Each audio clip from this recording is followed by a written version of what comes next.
मोदी के बाद उनकी कुर्सी को संभाल सके हैं ये 5 शख्स। नरेंद्र मोदी के बाद कौन होगा बीजेपी में पीएम पद का वारिस, सच जान लीजिए। भारत के भविष्य के लिए ये 2 मिनट की रिपोर्ट आज आपको जरूर देखनी होगी। अपने मन बना लिया है कि 100 साल तक सत्ता में नहीं आना है। अक्सर राजनीतिक चर्चाओं के दौरान एक सवाल जो लोगों के द्वारा पूछा जाता है कि नरेंद्र मोदी के बाद बीजेपी किसे प्रधानमंत्री पद का दावेदार बनाएगी। ये बात आपके मन में भी आती होगी, मोदी जी के बाद किसके हाथों में देश का भविष्य होगा। देखा जाए तो मोदी कुर्सी का वारिस कोई ऐसा शख्स होगा जो बीजेपी और आरएसएस दोनों की कॉमन चॉइस यानी कि मिलीजुली पसंद हो। अगर 2024 या 2029 में फिर से देश में बीजेपी की सरकार बनती है तो प्रधानमंत्री पद के लिए सबसे मजबूत दावेदार कौन कौन हो सकते हैं। आपको बता दें, भारतीय जनता पार्टी देश की सबसे बड़ी राजनीतिक पार्टी है। वर्तमान समय में हमारे देश की राजनीतिक सत्ता पर भी ये पार्टी आसीन है। पूरी दुनिया में देश का मान बढ़ाने वाले नरेंद्र मोदी जी भी बीजेपी के ही कार्यकर्ता हैं। ऐसे में बीजेपी में कुछ ऐसे नाम हैं जिन्हें मोदी का उत्तराधिकारी माना जा सकता है। नितिन गडकरी। दोस्तों, अगर इस बात पर गौर किया जाए कि पिछले 8 साल में जनता की भलाई के लिए किस मंत्री ने सबसे ज्यादा काम किया है तो उसमें नितिन गडकरी का नाम सबसे ऊपर आता है। सड़क परिवहन मंत्री नितिन गडकरी ने जिस तेजी से देश के विकास में अपना योगदान दिया है, राजमार्गों का निर्माण करवाया है, ये वाकई काबिल तारीफ है। तो ऐसे में संभव है कि अपने काम के प्रति समर्पण और जनता से जुड़े होने की वजह से बीजेपी नितिन गडकरी को मोदी का उत्तराधिकारी बना सकती है।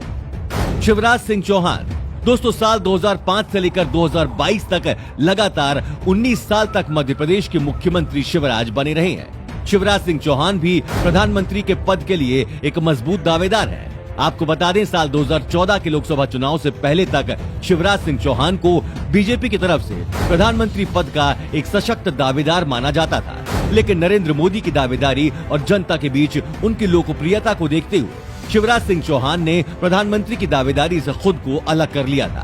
लेकिन आज भी बीजेपी के संगठन आरएसएस से जुड़े होने की वजह से भविष्य में उनके प्रधानमंत्री बनने की आशंका जताई जा सकती है। डॉक्टर हेमंत विश्व शर्मा। असम के वर्तमान मुख्यमंत्री डॉक्टर हेमंत विश्व शर्मा की प्रसिद्धि भी ऊपर बताए गए किसी भी उम्मीदवार से कम नहीं है।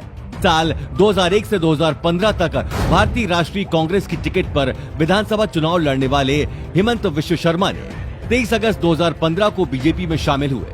आपको बता दें, बीजेपी में शामिल होते ही इन्हें पहले ही क्रम में मंत्रिमंडल में जगह मिल गई और दूसरे क्रम में सीएम बना दिया गया था। ऐसे में ये कहना गलत नहीं होगा कि मोदी के बाद बीजेपी इन्हें प्रधानमंत्री भी बना सकती है। अमित शाह। देश में वर्तमान में गृह मंत्री श्री अमित शाह भी पीएम मोदी के प्रधानमंत्री पद के दावेदारों में से एक हैं। ऐसा कहा जाता है कि पीएम मोदी आंख मूंद कर विश्वास करते हैं तो वो हैं अमित शाह। 2014 में बीजेपी को पहली बार पूर्ण बहुमत दिलाने की बात हो या देश के ज्यादातर राज्यों में पहली बीजेपी की सरकार की बात हो, अमित की चुनावी रणनीति का दबदबा सभी ने देख लिया है।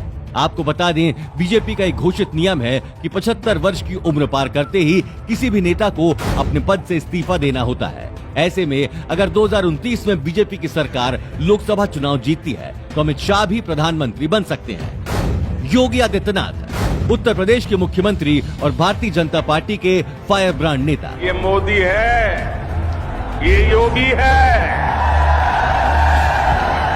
योगी आदित्यनाथ प्रधानमंत्री पद के सबसे प्रबल दावेदार माने जाते हैं। देश की बड़ी आबादी भी उनको खुला समर्थन देती है, इसलिए योगी के सबसे ज्यादा चांस हैं पीएम बनने के और देश की कमान संभालने। इन सब में से आप किसे प्रधानमंत्री की दावेदार के रूप में अपना वोट देंगे, कमेंट में लिखकर जरूर बताएं। साथ ही इस वीडियो को शेयर जरूर करें। धन्यवाद।